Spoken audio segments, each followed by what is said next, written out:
ጤና ይስጥልን የተወደዳችሁ የቦርከና ሚዲያ ቤተሰቦቻችን የሰዓቱን ዜናዎች ይዘን ቀርበናል። እንደተለመደው አበይት ዜናዎችን እናስቀድማለን። አቶ ታዬ ደንደአ የቅጣት ውሳኔ ለመስጠት ለህዳር 26 ቀጠሮ ተሰጣቸው። ታዬ ጥፋተኛ በተባሉበት የጸና ፍቃድ ሳይኖር የጦር መሳሪያ ይዞ መገኘት ወንጀል ውሳኔ ለመስጠት ተጨማሪ ቀጠሮ እንደተሰጣቸው ጠበቃቸው አበራ ንጉስ አስታውቀዋል። ጠበቃቸው ስለ ታዬ ደንደአ የዛሬው የችሎት ውሎ የተናገሩትን በዝርዝር ወደ እናንተ እናደርሳችኋለን። ኢትዮጵያ የግብጽ ፍላጎት ሉዓላዊነት የሚዳፈር ቅዠት ነው አለች።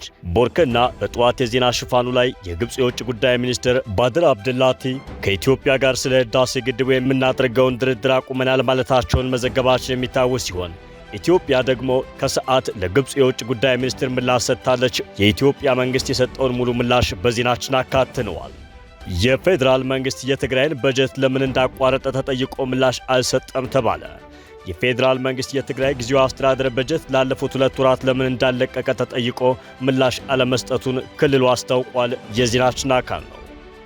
በደቡብ አፍሪካ የታዋቂው ፖለቲከኛ ጃኮብ ዙማ ልጅ ለሩሲያ ጦርነት ወጣቶችን ትመለምላለች መባሏን ተከትሎ ከፓርላማ አባልነቷ በራሷ ፍቃድ ለቀቀች።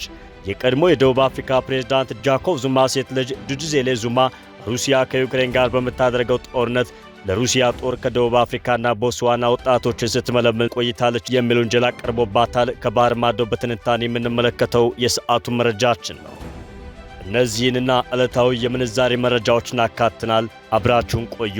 በቅድሚያ አቶ ታዬ ደንደአ የቅጣት ውሳኔ ለመስጠት ለህዳር 26 ቀጠሮ ተሰጣቸው። ታዬ ጥፋተኛ በተባሉበት የጸና ፍቃድ ሳይኖር የጦር መሳሪያ ይዞ መገኘት ወንጀል ውሳኔ ለመስጠት ተጨማሪ ቀጠሮ እንደተሰጣቸው ጠበቃቸው አበራ ንጉስ አስታውቀዋል።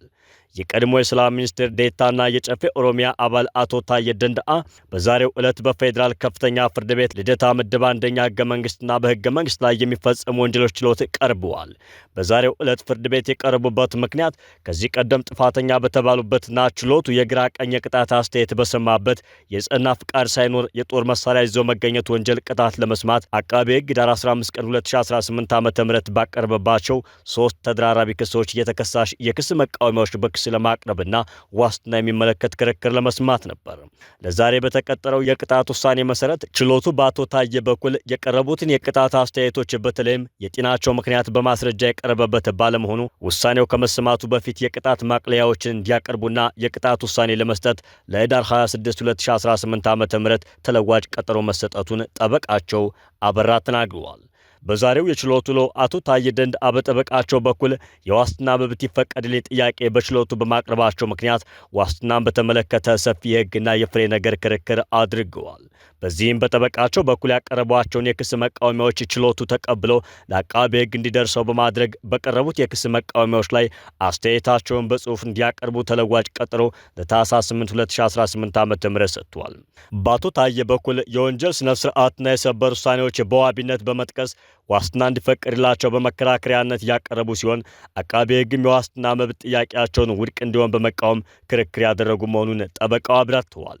አቃቤ ህግ በመከራከሪያነት ያቀረበው ብቸኛ ምክንያት አቶ ታዬ ደንደአ በሆርን ኮንቨርሴሽን ያደረጉትን ቃለ መጠይቅ ተከትሎ ንግግራቸው ከፍተኛ የህዝብ ተቀባይነት ያገኘ በመሆኑ ይህም በዋስ ቢወጡ ይህንን ህዝባዊ ተቀባይነት በመጠቀም ወይም ድጋሚ በመቀስቀስ መንግስትን በህዝባዊ አመጽ ለመጣል ሊንቀሳቀሱ ስለሚችሉ በእስር ሆነው መከራከር አለባቸው የሚሉ መሆኑንም ጠበቃው ገልጸዋል።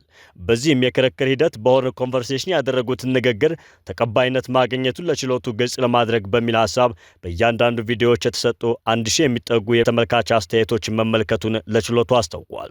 ግራ ቀኙን የሰማው ችሎቱ ዋስትና ይፈቀድላቸው ወይንስ አይፈቀድላቸው የሚለውን ጉዳይ በተመለከተ ለታህሳስ 8 ቀን 2018 ዓ.ም ተለዋጭ ቀጠሮ መስጠቱን ጠበቃ አበራ ንጉስ ተናግረዋል።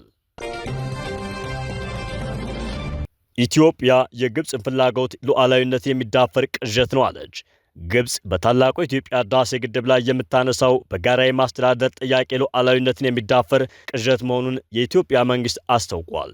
ኢትዮጵያ በራሷ ሀብት የተገነባውን ህዳሴ ግድብን በጋራ እናስተዳድር የሚል ሉዓላዊነትን የሚዳፈር የቅዠት እሳቤም ተቀባይነት የሌለው አካሄድ መሆኑን አስታውቃለች። የውሃና ኢነርጂ ሚኒስትር ኢንጂነር ሀብታሙ ኢተፋ ከዚህ በኋላ ከኢትዮጵያ ጋር በግድቡ ጉዳይ አልደራደርም ላለችው ግብጽ ምላሽ ሰጥተዋል። ለተከታታይ 13 ዓመታት የተደረገው ንግግር ውጤት አላመጣም ያለችው ግብጽ በታላቁ የኢትዮጵያ ህዳሴ ግድብ ከዚህ በኋላ ለድርድር እንደማትቀመጥ ማስታወቋን ቦርከና በቀን የዜና ሽፋኑ ወደ እናንተ ማድረሱ አይዘነጋም። ታላቁ የኢትዮጵያ ህዳሴ ግድብን በተመለከተ ከኢትዮጵያ ጋር ተጨማሪ ውይይት እንደማይደረግ የግብጽ የውጭ ጉዳይ ሚኒስትር ባድር አብደላቲ ተናግረዋል። የውሃና ኢነርጂ ሚኒስትሩ ሀብታሙ ኢተፋ ዛሬ ከሰዓት በሰጡት ምላሽ የግብጽ ፍላጎት ሉዓላዊነትን የሚዳፈር መሆኑን ገልጸዋል። ሚኒስትሩ በኢትዮጵያውያን አንጡራ ሀብት የተገነባውን ህዳሴ ግድብን በጋራ እናስተዳድር የሚለው ሉዓላዊነትን የሚዳፈር የቅዠት እሳቤም ተቀባይነት የሌለው አካሄድ መሆኑን ገልጸዋል። ግብጽ የምታቀርበው ክስ በአንድ በኩል ውሃ ተያዘብን፣ በሌላ በኩል ጎርፍ ተለቀቀብን በሚል የሚናፈሱ መረጃዎች እርስ በርስ የሚጣረሱና መሰረተ ቢስ መሆናቸውን አስረድተዋል። ሚኒስትሩ የኢትዮጵያ የኃይል ማመንጫ ግድቦች የውሃ አስተዳደርና ውሃ አለቃቀቅ ስርዓት በእውቀትና በከፍተኛ ኃላፊነት እየተመራ መሆኑን ጠቁመዋል። የህዳሴ ግድብ የውሃ አስተዳደር የኢትዮጵያን ጥቅም በማስከበር የታችኛውን የተፋሰስ ሀገራትን በማይጎዳ መንገድ ብሔራዊ ቴክኒካል ኮሚቴ እየተመራ እንደሚገኝ አብራርተዋል። ህዳሴ ግድብን ስንገነባ እኛን ለመጉዳት ነው ሲሉ የነበሩ አካላት ግድቡ እውን ከሆነ በኋላ አካሄዳቸው ከፍተኛ ውሃ እየተለቀቀብን ነው ወደሚል ሐሰተኛ ትርክት ተቀየረ ሲሉም ገልጸዋል። ህዳሴ ግድብ የአባይን ውሃ በተገቢው መንገድ በማስተዳደር የኢትዮጵያና የታችኛዎቹን የተፋሰስ ሀገራት የጋራ ተጠቃሚነት እያረጋገጠ መሆኑን አንስተዋል። ኢትዮጵያ በውሃ ሀብቷ እንዳትጠቀም ለዘመናት ሲሸረብባት የነበረውን ሴራና ትርክት በመጥቀስ የጋራ ተጠቃሚነት መርህን ማስረጽ እንደቻለችም ተናግረዋል። የፌዴራል መንግስት የትግራይን በጀት ለምን እንዳቋረጠ ተጠይቆ ምላሽ አልሰጠም ተባለ። የፌዴራል መንግስት የትግራይ ጊዜያዊ አስተዳደር በጀት ላለፉት 2 ወራት ለምን እንዳለቀቀ ተጠይቆ ምላሽ አለመስጠቱን ክልሉ አስታውቋል። የትግራይ ክልል ለ2 ወራት ያህል በጀት አለማግኘቱን የትግራይ ክልል ፕላን ኮሚሽን ኮሚሽነር ሃንሳ ተክላይ ለቢቢሲ ትግረኛ አረጋግጠዋል። በየወሩ የሚለቀቀው የድጎማ በጀት መቋረጡን ተከትሎ ጊዜያዊ አስተዳደሩ ለፌዴራል መንግስቱ ጥያቄ ማቅረቡን ኃላፊዎች ተናግረዋል። በጀት ለሚያስተዳድረው ገንዘብ ሚኒስቴር በስልክና በደብዳቤ ጥያቄ አቅርበናል ያሉት ኃላፊዋ እስካሁን የተሰጠ ምላሽ የለም ብለዋል።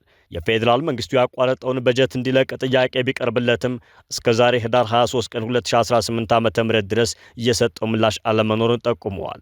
ለትግራይ በጀት መቋረጥ ምክንያት የሆነው ዳግም ወደ ጦርነት ለመግባት ውጥረት ውስጥ የሚገኙት የፌዴራል መንግስትና ህዝባዊ ወያነ ሓርነት ትግራይ አለመግባባት መሆኑ እየተገለጸ ነው። የበጀቱ መቋረጥ በፌዴራል መንግስትና በህወሓት መካከል ያለው የፖለቲካ ውጥረት ወደ ግጭት ሊያመራ ይችላል የሚለውን ስጋት እንዲያይል አድርጎታል። እስካሁን በፌዴራሉ መንግስት የተባለ ነገር ባይኖርም የጊዜያዊ አስተዳደሩ ፕሬዝዳንት ሌተናንት ጀነራል ታደሰ ወረደ በጀት መቋረጡን አረጋግጠዋል። ጀነራሉ በጉዳዩ ላይ በሰጡት ማብራሪያ የፌዴራል መንግስት በጀት መያዙ ውጥረቱን በማባባስ ወደ ጦርነት ሊያስገባ እንደሚችል አስጠንቅቀዋል። የበጀት መቋረጡ በትግራይ ጊዜያዊ አስተዳደር በኩል የተያዘውን ጦርነት የመሸሻ አካሄድ የሚቀለብስ መሆኑን ጀነራሉ ተናግረዋል። የፌዴራል መንግስት የትግራይን በጀት ይዞ መቀጠል እንደማይችል የጠቆሙት ጀነራሉ ልዩነቶችን በንግግር ለመፍታት አባባሽ እርምጃዎችን ከመውሰድ መቆጠብ እንደሚገባ አሳስበዋል። የፌዴራል በጀት መዘግየት አስተዳደሩ ለመንግስት ሰራተኞች ክፍያ መክፈልና መሰረታዊ አገልግሎቶችን ማስቀጠል እንዳይችል እክል መፍጠሩን ጀነራሉ ጠቁመዋል። ሁኔታው ከፕሪቶሪያው ስምምነት በኋላ ያለው የክልሉ ሰላም እንዲዳከም እያደረገ መሆኑንም ገልጸዋል። ጀነራሉ አስተዳደራቸው ወደ ጦርነት ዳግም ላለመመለስ ከፍተኛ ጥረት በሚያደርግበት ወቅት የፌዴራል መንግስት የበጀት ዝውውር መዘግየት የነበረውን ጫና እንዳባባሰውም ገልጸዋል።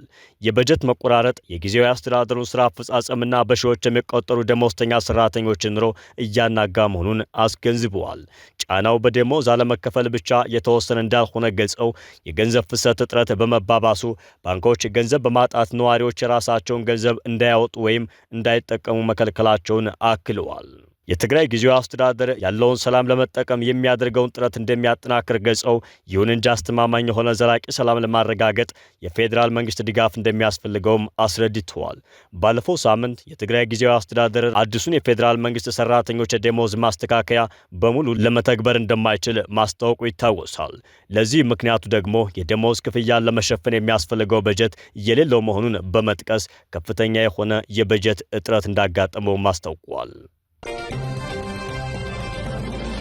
ከውጭ የጃኮብ ዙማ ልጅ ለሩሲያ ጦርነት ወጣቶችን ትመለምላለች መባሏን ተከትሎ ከፓርላማ አባልነቷ በራሷ ፍቃድ ለቀቀች።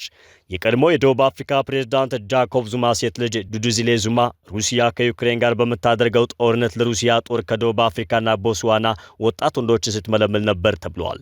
የቀድሞ ፕሬዝዳንት ልጅ ለአባቷ የፖለቲካ ፓርቲ የጥበቃ ስልጠና ሊወስድ ነው በሚል ስም 20 ወጣት ወንዶችን ወደ ሩሲያ እንደላከች ሲገለጽ፣ የወጣቶቹ ቤተሰቦችም ወጣቶቹ በሩሲያ ቋንቋ የተጻፈ ወታደራዊ ኮንትራት እንዲፈርሙ ከተደረገ በኋላ ወደ ጦር ግንባር እንደተላኩ ተናግረዋል።